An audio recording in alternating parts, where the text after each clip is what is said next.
ក្នុងកលៈទេសៈស្មារតីតែមួយការពារជាតិពីខ្មាំងសត្រូវអ្នកអង្គការលេងវត្រាបែងចែកក្រុមយុវជននិងសិល្បករជាច្រើនផ្នែកចុះសមរភូមិរៀបចំស្បៀងអាហារធ្វើត្រីងៀតគាំទ្រកងទ័ពនិងជនភៀសសឹកក្នុងកលៈទេសៈស្មារតីតែមួយការពារជាតិពីខ្មាំងសត្រូវអ្នកអង្គការលេងវត្រាប្រធានសហព័ន្ធយុវជនបូជាការពារយុត្តិធម៌បានចាត់ក្រុមយុវជននិងសិល្បករជាច្រើនផ្នែកចុះរៀបចំស្បៀងអាហារដល់សមរភូមិមុខចុះប្រមូលទិញអំបុកផ្នែកប្រមូលត្រីធ្វើងៀតផ្នែកធ្វើ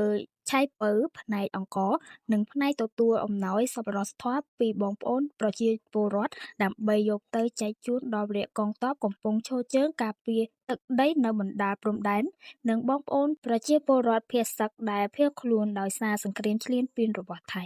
ការចូលរួមរបស់ក្រុមយុវជនដឹកនាំដោយអ្នកអង្គការលេងវត្រា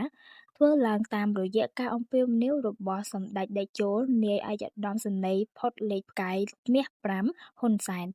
អគ្គធិបតីកំពូលកងយោធពលខេមរភូមិន្ទគាំទ្រដល់កងទ័ពកម្លាំងគ្រប់ប្រភេទនិងជនភៀសសឹកនៅពេលជួបការលំបាកស្មារតីសាមគ្គីភាពកាន់តែរឹងមាំការចូលរួមរបស់ក្រុមយុវជនគឺជាការចូលរួមចំណែកលើកទឹកចិត្តដល់កងទ័ពដ៏អង់អាចក្លាហានរបស់កម្ពុជាដែលកំពុងឈរជើងជាប់ជាប្រចាំដើម្បីការពារបូរណភាពទឹកដីនៅតាមបណ្ដោយព្រំដែនកម្ពុជា-ថៃ។